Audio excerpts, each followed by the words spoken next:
Welcome to the ArchViz podcast, where we talk about how design impacts the way we live, work, and invest. I'm Nick Kirkan, your host, and with me today, as usual, is Paul Fatkins. We're down, yeah, correct. And we're also down a team member. We are down a team member. Nino is packing for our Europe trip.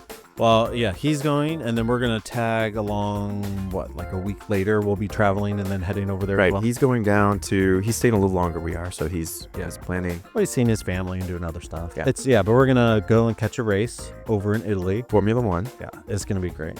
Imola. Oh my God. So yeah, his absence is excused. But today we have a special guest who's actually, it's a blast from my past, back from my days at SCB when I was in Chicago. Bryan, his last name, Prignano. It's an Italian name, but he's the project manager at Pepper. He does virtual design and construction workflow for them. So we're going to be talking about his space and what he's doing now, and then a little bit about his backstory in the visualization world. I'm breaking protocol. We already had the interview. This was so much fun. I found it so interesting. The way that technology is going and client reactions to this and everything that's happening right now is so groundbreaking right now. It's so much fun. Yeah, it's a fun space, and there's a lot of like interesting tools to utilize and to really showcase what the spaces are going to be, and helps the client like just understand what it is that they're getting into. So, well, with that said, let's get into it. Bryan, welcome to the show. Thanks for having me. great to see you again. So Bryan and I go back a little bit. A lot of it. How many years ago did you guys meet? What is like 6-7 years ago at this point, right? No, even more than that. Because it was longer than that. You left before I did. Yeah. And you left where exactly? We both worked at the same firm in Chicago. So it was SCB. And then Bryan went on to bigger and better places. So Bryan, you want to talk a little bit about where you're at now and a little bit of your backstory? Yes. So at the moment, I am at Pepper Construction. Not at the moment. I am at Pepper Construction in the virtual design and construction team. My role started as really focused in virtual reality, augmented reality, kind of transitioning from just doing static renderings when we were at SCB. And now it's gone more into where I'm doing the drone, helping with, laser scan coordination, things like that. So the role is expanded, but still kind of grew from my foundation of rendering and architectural visualization and things like that. You went to school. What was your degree in school? Because you're not from a traditional like architecture background. Right. Yeah. So I have a computer graphics degree. And at the time we could choose kind of different fields to focus in, and I was focused in construction graphics. And then out of school, went to really a traditional rendering house. So really 3ds Max, V-Ray, just pumping out renderings every day, but not getting involved in the architecture design at all. Really, it was just, here's the drawings, create a nice visual. Makes that beautiful. Yeah. Exactly. But that helped me learn the software, but it gave me no design. It was really not satisfying because you had no, you weren't involved in the design at all. Wait, so how long have you been doing this now? It's been like 18 years. Yeah. So can you say now, after doing all these visualizations, do you have a little bit better perspective on space planning, or is it still mostly just making things gorgeous? No, I think at the beginning it was kind of like, there was terms being thrown around that I did not understand, but over the years, especially our time at SCB, definitely started to learn, what certain things meant, got an eye for what looks good, doesn't look good. And you started to feel like what I'm doing is impacting the design versus just, spitting out images for the team. Yeah. Well, at SCB, you were basically running the studio there. Like it was just you, and that was it. And then you're like, hey, I need to hire somebody. And then that's when I came on board, and it was just the two of us for a while. I remember talking to Paul about it. I was in New York, and you were trapped in this room with like how many computers, and it was and I remember you guys got really close because it was just We were running all these one floor in the one corner. Yeah, like we had, it was broken into 3 different levels within the building. So like we had 3 floors, and departments were broken in separate sections on each floor. And so like obviously it was just Bryan and I pretty much doing stuff, and they put us wherever most of the time. So we're gonna put you over here next to planning or next to interiors or whatever. So I believe they had about 100 architects. It was a big firm. 200. 200. Yeah. And then you guys essentially managed or did all the renderings for the firm. So you did work Yeah. project after project. So if I recall correctly, you had a room filled with computers and you're working on multiple renderings simultaneously all the time. Yeah. We had, a server room that we got it up to 18 computers, I think, at one point. Wow. Yep. Wow, that we would just load it with, renderings for, churning it out because we're doing at one project, but it always grew from like, we need one rendering to we need 20 renderings. And it would just be constantly churning. Or we did a video and the video would take a couple weeks to process. And it was like thousands because we rendered each individual still image and it was like 30 frames a second, right, that we were rendering. So for every second of video, you had 30 images that you're rendering out. And so, yeah, it would take weeks to like process some of this stuff. I kind of miss having access to that much hardware. Right. Well, Right. fast forward to today and everything has changed. I mean, you just said it yourself, we're doing virtual reality. We're having these crazy tours, which I really want to dive into because you're using drone work and combining some of these technologies to create a whole different experience rather than these static renderings, right? Right. Yep. So So it's really evolved, and being in a construction firm, we always get the question, like, isn't this the architect's shop? Like, why are we doing this? And so what we call a rendering, we call a virtual mock-up is what we call it. And our goal is to take all the things that maybe a traditional architect wouldn't show in the rendering, where the light switches are, the diffusers, conduit, things to that level, and then allow, the owner to be able to spin around or walk it in VR, is our goal. So that's kind of the difference when we're doing it versus maybe how an architect would do it. But still, it's no longer, here's a static image. It's really like, here's what you're going to get, and you can walk that space. Mock-ups have always been a part of architecture. Sometimes, again, like on the construction side, it'd be a physical mock-up that they would do. So like I get the virtual mock-up, like I get the idea of it. It definitely makes sense to me from that standpoint. But yeah, you're right. Like there's a lot of things that the architect will take it so far and then he kind of checks out. It's like, great, you guys got your permit, you're approved, go build it, So it's like, then it just goes over to transitions more on the contractor side versus the architect side.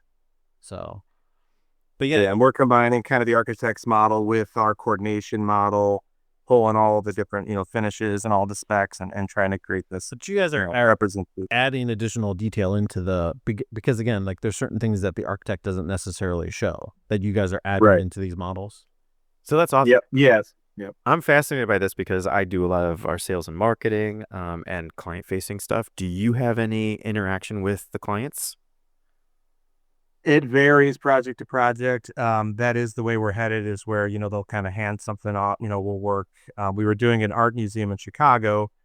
It wasn't done yet. They wanted to see what it was going to look like, what their actual art pieces were going to look like in that exhibit before it was finished. So we worked directly with them to scan it and then put their artwork into that space before they were in there. So they were able to lay it out, not waste time when we turn over the space to actually visualize what it's going to look like. That's really cool. Pretty cool. What are you guys using for your scanning technology? So we're using Faro scanners, and I'm helping, with some of that, but that is not my bread and butter. I'm not actually out in the field doing the scanning, but we will then take that data in and create these mock-ups and walkthroughs. Is that a third-party company then that scans for you? No, it's all in-house. So we have union techs out in the field that will do laser scanning. They're also our survey crew and things like that. Very cool. How many people are in Pepper? It's quite, and like just Chicago office, for example. It's over. I want to say it's over 500, but I'm not positive on that. No. Wow. So he's from a big boy firm for sure. Okay. Like yeah. Like SCB. We're just a tiny little piece, not a tiny piece. We're a big piece. We work on all the projects, but we're not traditional ops. We're our virtual construction team basically. Yeah. The scanning technology stuff. Like obviously, there was minimal exposure like in SCB. It's like, we were aware of certain things, like you said, like augmented reality, virtual reality stuff, drone stuff. So yeah, when I came here to Columbus, it was like, really pushing for the scanning technology stuff. And when I first told Nick about it, even the cost of it, he was like having a little bit of a nervous like a breakdown when I told him it's like $30,000 for this equipment. Right. And it's like worth the investment. Like every penny of it is like worth it. I had no idea. It saves so much time, brings so much accuracy, opens other doors for new opportunities to showcase the project and kind of communicate that information to our clients. It's really made our small firm being able to compete with larger mid-sized firms, which is awesome. Yeah. Do you guys take your scanning stuff? So what are like some of the software? Are you bringing it into Max? Are you bringing it into like you Yeah. take the cloud data and like visualize it like in some of these other softwares or? So usually, I mean, the goal usually is to actually model from it. So take it into Revit and model those existing conditions. Yeah. There are times we did a Wrigley Field, the big renovation there. There just simply wasn't time to model everything. So this was kind of before my time. So I know a little bit about this, but basically they modeled everything in, but used the point cloud to look for clashes and things like that, which is not traditionally how you would do clash detector. Right. Yeah. So ideally you're modeling based on the scan, and then from the model, that's where you're taking that and then like porting it into a headset or whatever it is that the output is, the deliverable at that point, whether it's a still image or some animation or augmented reality, you're then taking it from the model essentially into those other platforms. Yeah, typically there's a step in between. There's the point cloud modeling, and then we'll work on visualizing it is the standard way of doing it. There are tools that you could visualize it without having to model it. So if I was a client and you send me a link, you just send an email out, we get a link, we click on this link, and we're able now to see this video, go into the space, and then we can look around 360 type of thing. Yep. Do you? Yeah, so we do a lot of that as well. That's kind of I look at that as the in between of VR. That's usually my in between step where I'm working with them to refine the look. Yeah. So we'll just create like a 360 tour, on your floor plan.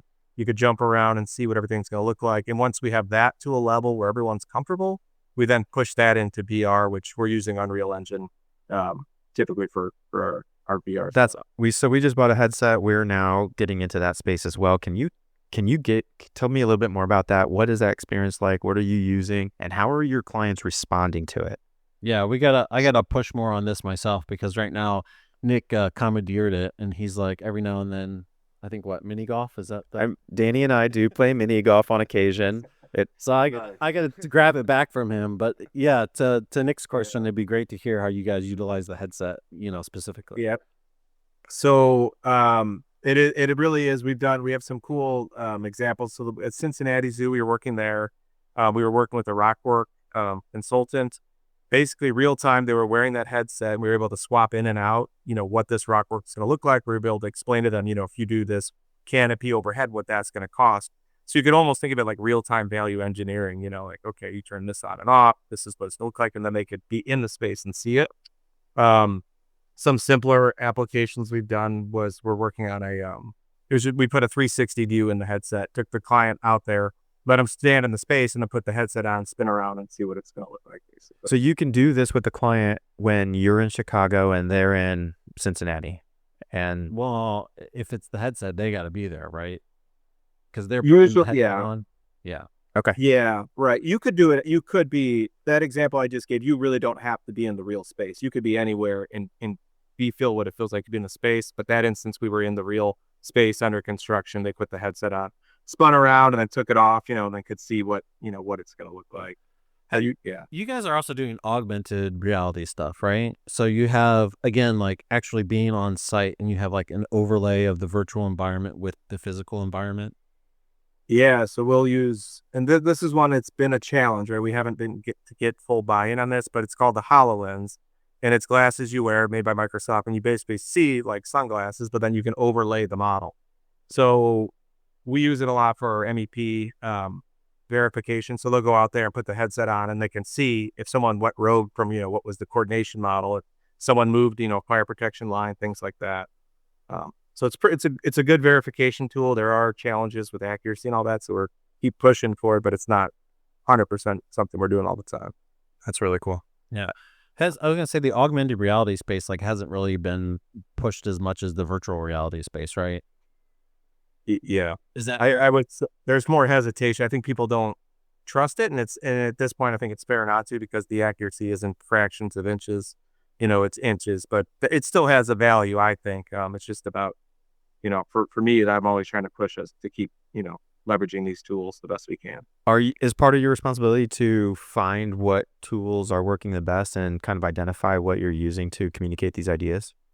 Yeah, and I think that's something Pepper does like really well is they let us kind of look for these tools and then a part of it though is hearing what the team's issues are and then suggesting tools too.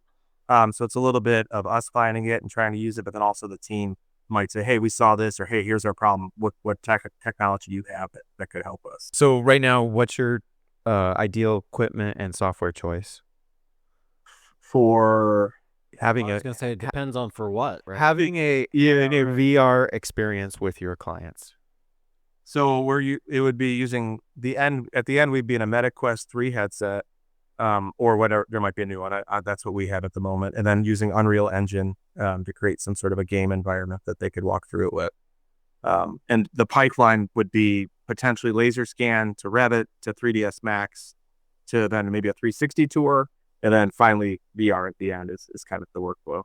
So cool. So it's quite layered and Yeah. intensive in the process, right? It's not just like you show up, take a few pictures, and then dump it into the headset. You're good to go. So Now, are you getting these models in Revit from an architecture firm, or are you doing all this in house?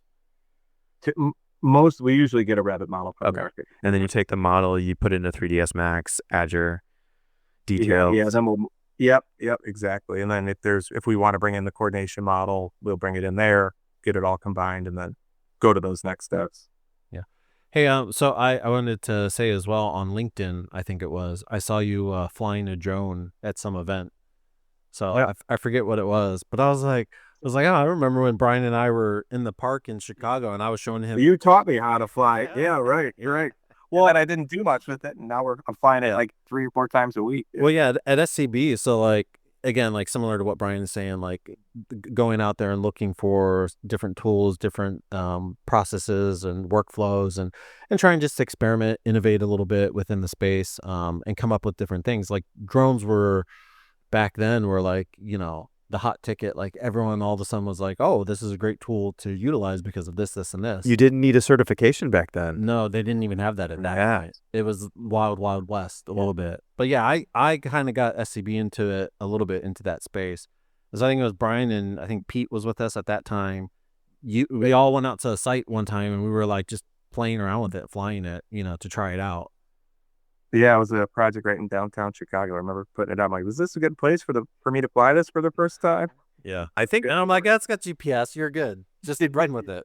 And the prices have come down quite a bit on these drones. I know we didn't spend a whole lot on ours, but we're also now looking to upgrade some of our equipment. Yeah, I was gonna say what. So what do you guys have, like one of the big boy, like giant platforms? It's a DJI Mavic 3 Enterprise, and the big thing we're looking at right now is hopefully getting RTK on it, which is our real time kinetics. I think is the K, just to really help get our data to be more tight. And I think it's supposedly centimeter accuracy, but anything to tighten up our accuracy would be huge with that, because we use the drone to do mapping flights, and create models from that just to quickly put stuff together. That's so cool. Yeah, and you're actually going out on site and like flying these missions. Yes, at the moment, that is what's happening. There's a big thing happening now with docks and drones and being able to fly the drone remotely. So we'll see where we're at in 3 years, when you probably just be able to sit at your desk and hit a button, the drone will go up and do the mission and come land back down. But so right now, I'm still getting away from my desk to fly the drone. So your official title is project manager at, actually, why don't you tell me? It's a project manager 2 and virtual design and construction in at Pepper. But you might want to consider adding a slash and saying pilot. Yeah, as well. And I mean, you're all more than that. Yeah, probably even more than that. There's probably 3 or 4 other titles you can mix in there. Yeah, that's what's fun about the role though, is that it's just, there's a lot every day, every week. I could be doing something one week, the next week it's totally something else. Really, just helping solve problems. And I don't think we've said this, but how long have you been at Pepper? 7 years, I believe. Great. Yeah. Fun. Do you miss anything about the previous rendering work that you did, like at SCB or other firms?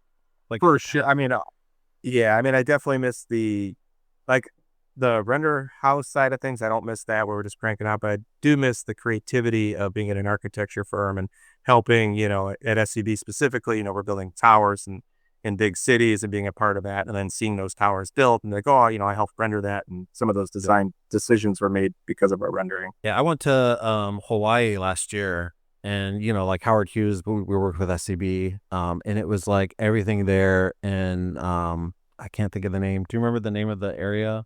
Was it Ward Village. Ward Village? Ward, Thank yeah, you. yeah, I was gonna say Ala Moana, but that was like one of the projects. But anyway, I went there, and it was like we were in Honolulu, and I went to that area, Ward Village, and it was just like, oh, I worked on that with that one, right, and that one, and that one, and that one, and that one. So yeah, I mean, like it's crazy to actually like see all this stuff realized. right, for sure.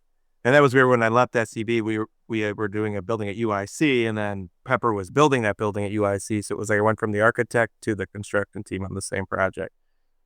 It's pretty cool. Yeah. What about project like types that you work on? Like, is it just all across the board, or because obviously Pepper's a construction company, so it's like you're taking on It's whatever. yeah. I mean, we're working at the Shed Aquarium right now. We just built something for Chicago Fire, the soccer club. We do a lot of K-12, so a lot of middle schools, high schools, elementary schools. I mean, it's all over the board. Zoo, like the zoo stuff. We were doing stuff at Brookfield Zoo. And I'm touching it all, which is cool, Yeah. Yeah. Well, I know SCB was a lot of high-rise residential. That was like the bread and butter. Like you said, towers were pretty much going up, in whatever city you were working in, be it Seattle, Nashville, whatever, San Francisco. Yep. So yeah, it sounds like, but is it local to Chicago, or you guys are beyond just the It's Chicago? Midwest. Midwest is kind of they have some offices in Ohio, Wisconsin, Indiana, but then we will travel with clients. So they're doing work all over the U.S., but the bread and butter is in the Midwest. Yeah. What do you think is the funnest part of the job that you get to do? Is it the virtual reality stuff? Is it the drone stuff?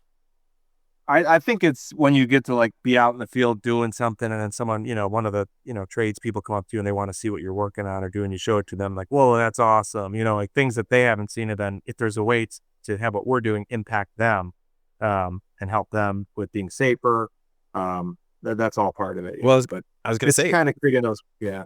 I don't know how many architecture firms are doing this. So, I mean, you got to run into some architects that are also pretty impressed, right? Yeah, yeah. So we do help our architect partners out sometimes with the example I gave you. We had they were walking a school district through a project, and they wanted to show them this building that wasn't built. But we walked that partner through and let them put the headset on and see it before it was complete. So yeah, it is. It's cool. We do help our partners like that for sure. Very Yeah. cool. I was gonna say, like, a lot of times, like, people just are not even aware of some of this stuff, right? Until you show them, and then all of a sudden it's like, what, like, whoa, seriously, like I had no idea that this was even out there. So I know, like, the scanning technology for us, so it's like a big like wow moment, definitely for the clients when they can see like the capabilities of what you can do. I mean, it's like reality capture, like it really is like a second reality in the computer that you're creating. It's also Yep. hard to justify some of these costs because, especially if you're a smaller firm, like, when you're talking about spending tens of thousands of dollars on equipment, um, you know, it's hard to swallow. But then once you get into it and realize the time you're saving, the increase in quality of the work that you're doing, and your ability to scale, it's almost like a light bulb goes off, and you're like, oh, I'm so glad we took the plunge on this. And I feel like it's still something that smaller firms, construction, architecture, otherwise, are still holding back Yeah. on. I mean, we're only seeing a lot this in some of the larger firms, right? Even at large, like I know at SCB, there was always discussions on budget, and every year that we'd have like another discussion on then budget for the next year. How much does that come up like in your day to day, like not your day to day, but like yearly planning? Like is Pepper pretty conscious about what they're spending and where they're spending their money on the different tools and processes? Because I know at Yeah. SCB, like we had to get approval for stuff, and it's like, oh, you want to buy a headset? Why? And what's the Yeah. benefit of it? And like you said, Nick, like how can it improve the quality or the workflow or whatever? It's definitely a thing. We're usually trying to be forward looking, so we'll put our budgets together. I forget what month, and we put things in there that we think we're going to need next year, and that way we get it approved. And when we do need it, we're able to It's not a work with surprise. it. Yeah. Yeah. And there's times where we thought we were going to need to buy something, maybe a drone upgrade or a new headset, and we just, we don't need it. We don't have the use case, so then we just move on to the next year. but still, there's got to be we don't want to buy something for one job. We want to make sure there's some sort of pipeline for this to grow and Well, help our teams it's like value. now that drones have come down, we got a drone. And I know we're now have our eye on this handheld where instead of the scanner with the tripod, we actually have the handheld where we walk the space very quickly, and it's essentially one scan instead of many scans in some cases. And I think what's the price tag on that, Paul? Like 60? Like double. Yeah, it's like $60,000. Hey, great. Just gonna buy a car, a really nice car instead. Yeah. We'll get there. I think we're gonna hold on that for a little bit because I mean the scanner we have now is still working just fine. Sure. Obviously. Yeah. But yeah, We were just playing with that mobile technology. We were walking a zoo, and we met the company's called ArchViz. He wears this big thing over his head and he walks the campus, but that's what we're kind of looking at right now, because if you can walk a zoo and capture all that data back quick, it'd be, a couple hours, which would typically, even with a regular scanner, would take you over a week. Yeah. Right? Yes, right. Did you see the YouTube video with Mark Rover recently where they scanned Space Mountain and Disney using one of those SLAM scanners?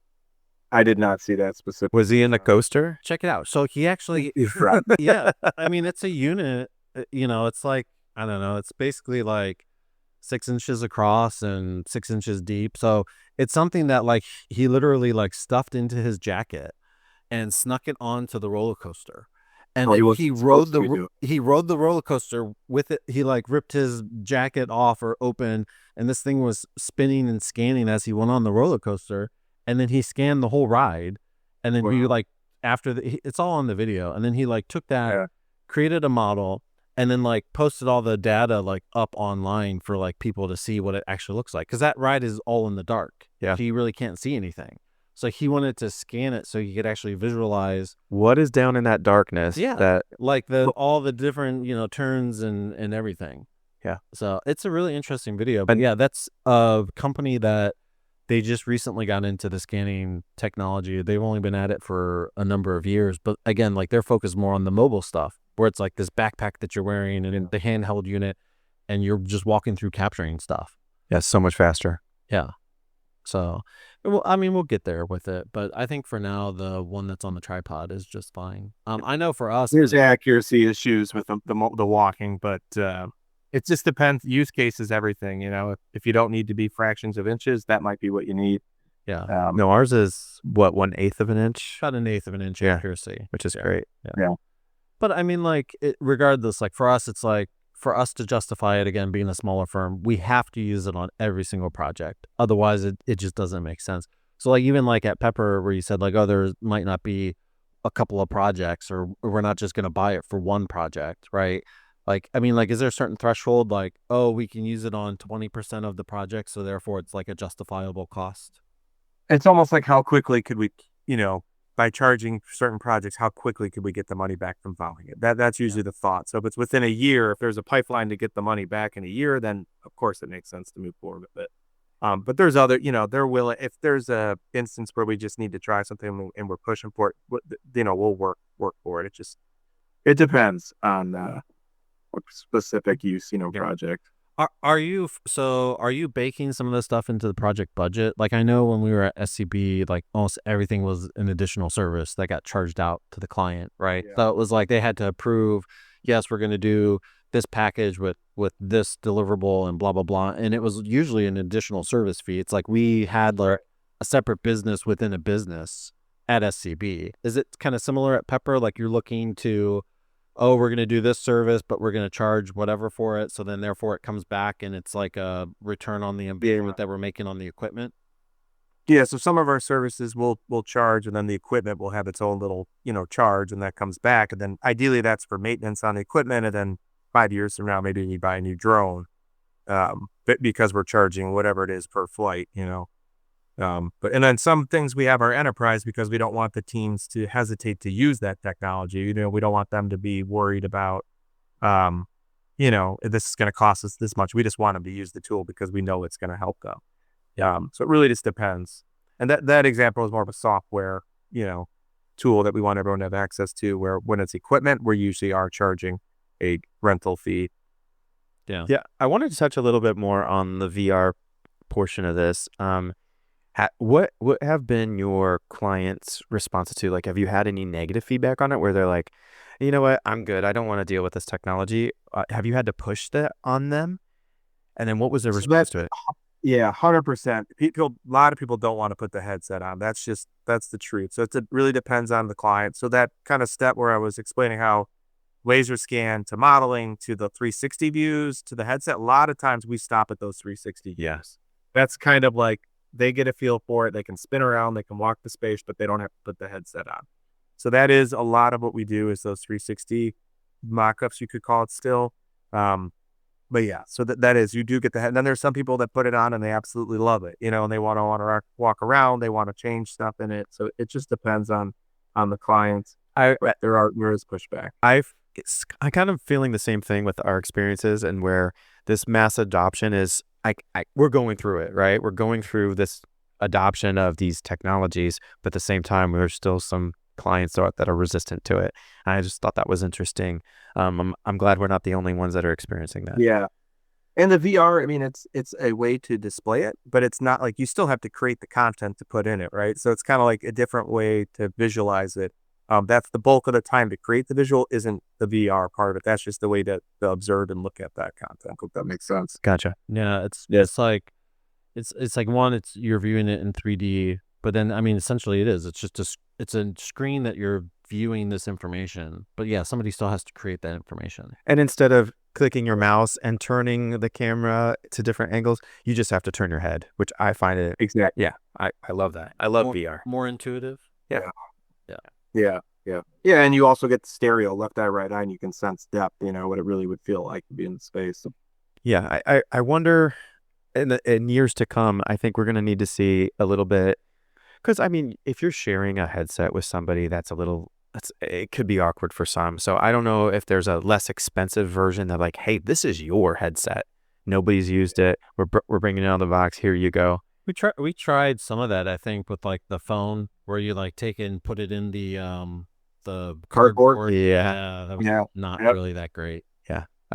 I'll think we'll get it eventually. It's fun to see the iterations and how everything is moving. Listen, it's moving fast. I mean, I remember when like 3ds Max was the coolest thing. And like, how are we creating these photorealistic renderings where the water is shimmering? Like I was blown away by that 20 years ago. And now we can go and visit this place And and it would take a day to render if you had water. oh my god, so long. Yeah. Yeah. Yeah. Don't get greasy with the water. Have you guys tried anything with like real time stuff? So are you primarily Unreal they have like a real time engine within Unreal, right? Or are you baking stuff into these things like when you go to send them out to the headsets? It's usually a packaged game. So it's like it's all vibe. pre-processed and it's basically dumped into the headset for viewing. Well, I mean, I would guess it would still be real time is that you could walk around, but you could make certain objects where you could move them and manipulate them. But usually it's a pretty baked experience. But if there's things that they wanted to study, like maybe we did a hotel mock-up of a room and you could hit a button on the keyboard and a wall would open up or the flooring would change, that kind of stuff. Yeah. That's the level of real time we've done. So but usually it's a package game. yeah, you're kind of baking that though into like when you set everything up and you create everything, when you're doing that creation of the model, you're setting all those options up kind of if you want to swap out a floor and have it be darker versus lighter. I was thinking something like I know Enscape, it's a software that like it's a plugin for Revit or whatever. And again, like I think you can real time send that to headsets Yeah. if you're using Enscape. Or whatever other Yeah. real-time rendering, platform. It's been buggy like I've had with our experiences with it. Yeah. We haven't done much of that. Usually there's something that, I mean, if we're there's usually a step in between for us, from like a Revit, but yeah, we haven't done much with that. Yeah. With Enscape real time. Yeah. Or even V-Ray real. Yeah.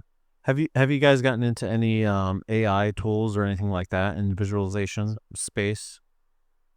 And Not, I know there's a big push at Pepper right now for that. I'm not overly involved in that, which is exciting to see where we go with AI and how that can help us. But I have not leveraged it much from a visualization standpoint.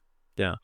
We've dabbled a little bit in it. I think it's interesting and it definitely can open some doors, but I feel like it's still fairly limited. It's Very not, conceptual still. well, that, and it's like, again, like if you really want to get down to the nuts and bolts of it, right? Again, if you're in Max or some of these other platforms, you can, whatever it is you want to change, you can change and manipulate, right? I feel like with the AI tool, it's like you're trying to tell it what to do. Like some of these platforms, like you're typing things out for it to then process and create a visual, right? So you're providing almost like a word description that then it takes, and its understanding of it then is translated into some You can still do picture input though, can't you? yeah, but even then you're still providing like a word prompt of how you want it to manipulate what you upload, and then it goes off and does whatever. Well, how else are you going to communicate with AI?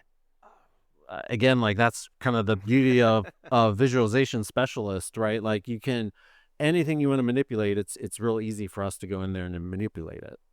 I think, things are like what we're looking to do is so specific most of the time. It's hard to just be like, hey, AI, do this for me and get the result you're expecting or need. But I do think in the construction world, there are things that AI is going to be help us significantly with. I know we take 360 pictures all the time of our job sites, and they're going to be able to analyze, how far along certain things are, look for safety issues, all that. And that stuff's already out there.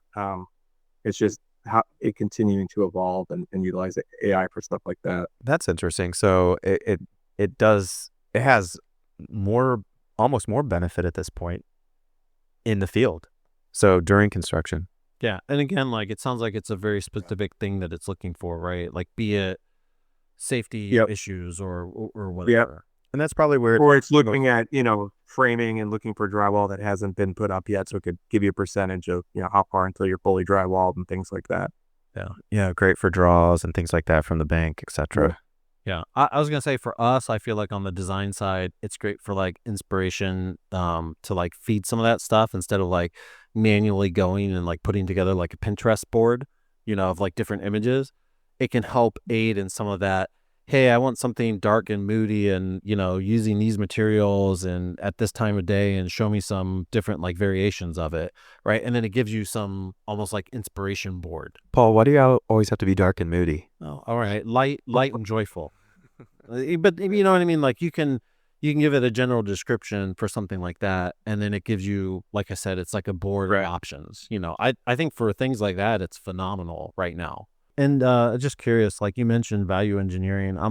How often does that come up with your tools? Because Nick mentioned money, right? So again, a lot of times like what things cost are just sometimes what it is. It's like, is it always at the forefront of conversations when you're showing some of this stuff off, or is it like comes up every Not always. Yeah.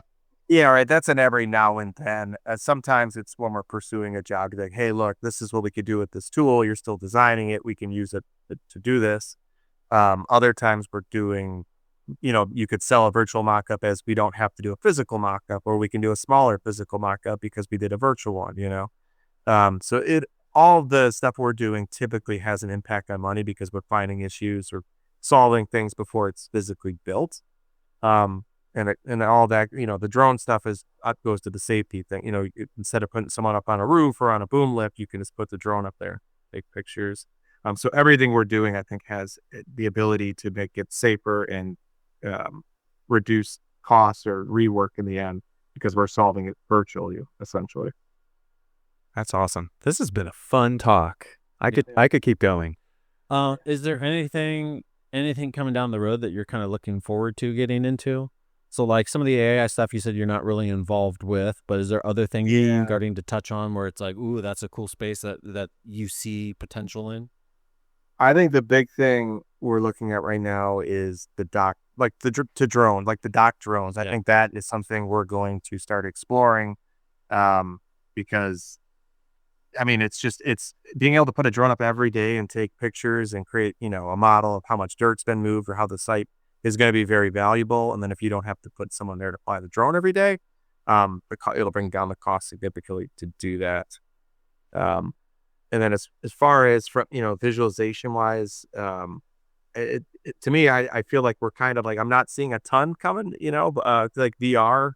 I want to see that keep pushing, but it's kind of getting people to buy into it and actually putting those headsets on. I think that's a generational thing. I think as more time goes by, you'll have a younger generation coming into the mix. And I think, again, like it'll be a steady push towards that for sure. Yeah. Bryan, I have a really important question for you. If what would your call sign be if you needed, because we're going to assign you a call sign now for your drone. So what would that be? I don't know if I have a call sign, but at the drone competition, my walkout song was Sugar Ray Fly. All right, Sugar Ray. Ray, yeah, that's your. Yeah, there you go, Sugar. Yeah, That works. I was gonna say you just sealed it, Sugar Ray. All right, I like that. That works for me. Cool. Well, hey, we had a great time chatting with you. Thanks for taking the time out of your day. And yeah, is there anything else you want to add? See on here? No, thanks for having me. This was fun for sure. Cool. I'll have to. Bryan, Oh, go ahead, Danny. Oh, sorry. I just want to say, I think you have one of the coolest careers I've ever heard of. That's it really is neat. Like so I've loved 3D modeling and Unity and C# that whole world for a long time. But like I'm curious about your firms. Is it like a team of a lot of generalists all kind of working on specific packages, or is it very defined lane? Like this person preps the model, this person does texturing, and then it moves on to your Unreal guy. Like how's it structured? Yeah, so that's a great question. It is very much well, I'm probably more of a specialist within the team. And then everyone kind of has their special role. The idea would be generalist, but that's not. It's kind of everyone has what they're good at. So but it's sorry, like it. Well, yeah, but as far as visualization goes, it's like the VR stuff. It's kind of just it's me doing it. So I'm not really handing it off to anyone. It's kind of me taking it through. I do get help. If we're doing logistics plans and like that, we're more of a team effort. But the high end Viz stuff is typically me doing that. Very cool. That makes sense. So it sounds like it's a bit of a mix. It's a mix. Yeah, it just depends on what the end deliverable is, I think. Cool. And we try to get everyone, learning stuff. It just depends on where we're ending with it, I guess. That makes sense. Yeah, great talk. Thanks, guys. This was a lot of fun. Yeah. I know at SCB, Danny, like we did everything. Like you were assigned a project and you did pretty much everything start to finish. Like sometimes you'd have projects that were bigger and you'd have like different people jump in to help out. So like sometimes it was like a team effort, but for the most part, it's like you kind of did most of it yourself. It's not like you just passed it off and, oh, this person is going to, texturize the model and this person is going to light the model and this person is going to do the camera animation and this person, you did almost everything. That makes sense. Yeah. Yeah, you were shepherding it through at least. Yeah. Yeah. 100%. I mean, we tried it if I was out on vacation where we could hand it off, but typically we were hanging on to it to ourselves if we could. Yeah. Great. Well, I think we'll stop there. Bryan, or should I say Sugar Ray, thanks for joining us. And we'll see you guys in 2 weeks. This has been the ArcFluence Podcast. As always, you can get more information and additional content on arcfluence.com. Please subscribe on the platform of your choice and leave us a review. We'd love to hear from you.